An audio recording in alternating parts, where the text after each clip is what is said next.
और चलिए शुरुआत करेंगे सबसे पहले बड़ी खबर के साथ। छिंदवाड़ा की राजनीति में नया मोड़ आ गया है। दीपक सक्सेना के घर पहुंचे हैं कमलनाथ। इस वक्त की मध्य प्रदेश के सियासत से जुड़ी बड़ी खबर आपको बता रहे।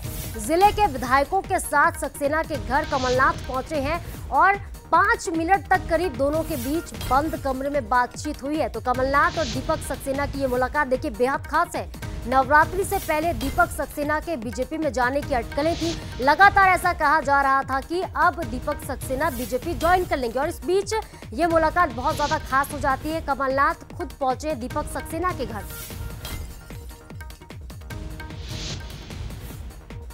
हमारे सहयोगी अमित द्विवेदी हमारे साथ फोन लाइन पर जुड़ गए। अमित, बड़ी खबर है क्योंकि क्या इसे ये समझा जाए दीपक सक्सेना क्या वाकई बीजेपी में जाने वाले थे? ऐसी कोई तैयारी थी? क्योंकि कमलनाथ का पहुंचना, 5 मिनट तक बातचीत होना, क्या मनाने की कोशिश अब कमलनाथ कर रहे हैं?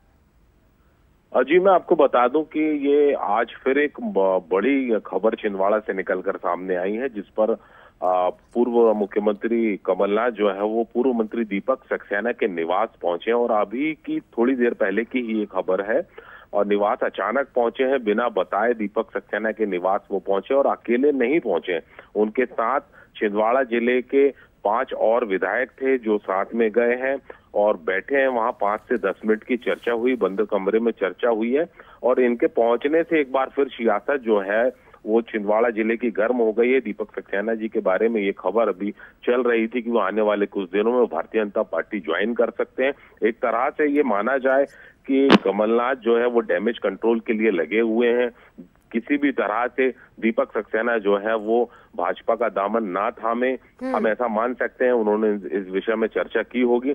निश्चित रूप से ये मुलाकात जो है राजनीतिक हलकों में चर्चा का विषय बनेगी।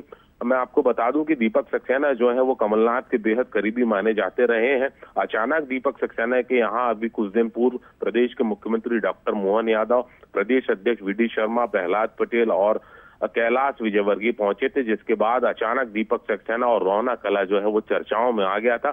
आज फिर दोबारा कमलनाथ के दीपक सक्सेना के यहाँ पहुंचने से एक बार फिर चर्चा जो है वो गर्म हो गई है। सियासत छिंदवाड़ा की फिर गर्म हो गई है और पूरी घटना जो है वो दीपक सक्सेना पर केंद्रित हो गई है। अब देखना यह है कि मुलाकात किस तरह की हुई है, मुलाकात का क्या मजनून था, मुलाकात की बातें क्या थी, ये कुछ समय बाद हमें पता चलेगी। लेकिन निश्चित रूप से हम ये कह सकते हैं कि कमलनाथ जो है वो कांग्रेस के डैमेज कंट्रोल में पूरी तरह जुटे हुए हैं। लोकसभा चुनाव की कमान उन्होंने अपने हाथ में संभाली हुई है, पूरी शिद्दत के साथ लगे हुए हैं। ठीक है अमित, आप हमारे साथ बने रहेगा। फिलहाल हमारे न्यूज हेड शरद द्विवेदी जी हमारे साथ फोन लाइन पर जुड़ चुके हैं। शरद जी, एक बड़ी खबर और छिंदवाड़ा की राजनीति के लिहाज से अगर देखें तो एक नया मोड़ यहाँ की सियासत में देखने को मिल रहा है। नवरात्रि से पहले ऐसे कयास लगाए जा रहे थे कि दीपक सक्सेना बीजेपी में जा सकते हैं और इस बीच कमलनाथ का उनके घर पर पहुंचना किस तरीके से सर आप देखते हैं इस पूरे समीकरण को? देखिए, कमलनाथ ये जानते हैं साधना की इस समय बीजेपी बहुत हमलावर है और उनके ही साथी उनका साथ छोड़ रहे हैं। न सिर्फ कमलनाथ का साथ बल्कि हाथ का साथ छोड़कर वो भारतीय जनता पार्टी का रुख कर रहे हैं। इसीलिए कमलनाथ जी एक भावनात्मक मोड की तरफ भी अपने परिवार के साथ जा रहे हैं, जिसमें उनके पुत्र और पुत्रवधू, उनकी बहू जो है प्रिया नाथ और नकुल नाथ, जो प्रत्याशी हैं कांग्रेस से, दूसरी बार जीतने के इरादे से मैदान में उतरे हैं। ये पूरा परिवार अब एक इमोशनल अपील के साथ जा रहा है। तो दीपक सक्सेना के यहाँ जाने की उनकी जो कोशिश है वो यही बताती है कि जैसा आज आपको याद होगा कि प्रिया नाथ का एक बड़ा भावुक स्टेटमेंट था कि जो साथ छोड़कर जाते हैं तो दुख बहुत होता है, लेकिन हम कमजोर नहीं है। जो साथ छोड़कर जाते हैं उनसे बहुत हमें तकलीफ होती है। उन्होंने कोई खराब शब्द का प्रयोग नहीं किया, लेकिन अब ऐसा लग रहा है कि नाथ परिवार एक भावनात्मक लहर पैदा करना चाहता है कि देखिए हमारा साथ तो एक एक करके सब लोग छोड़ रहे हैं, तो लेकिन छिंदवाड़ा की जनता को ये तय करना है कि वो क्या हमारा साथ छोड़ेगी इस लोकसभा चुनाव में।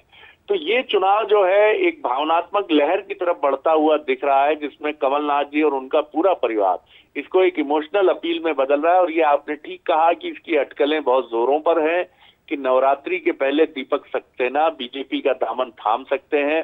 इन अटकलों को बल इसलिए मिलता है कि पूरी बीजेपी की टॉप लीडरशिप मुख्यमंत्री डॉक्टर मोहन यादव सहित कुछ समय पहले, कुछ दिनों पहले उनके घर गई थी और उनका एक बेटा और यही बीजेपी का दामन थाम चुका है। जी बिल्कुल शरद जी, तमाम जानकारी के लिए आपका बहुत बहुत शुक्रिया। तो देखिए, एक नया मोड़ छिंदवाड़ा की सियासत में देखने को यहाँ पर मिल सकता है, लेकिन देखने वाली बात होगी कि छिंदवाड़ा की फिजाओं में आखिर आगे जाकर क्या होता है। क्या कमलनाथ दीपक सक्सेना को रोक पाते हैं या फिर ये सिर्फ महज अटकलें रह जाती हैं।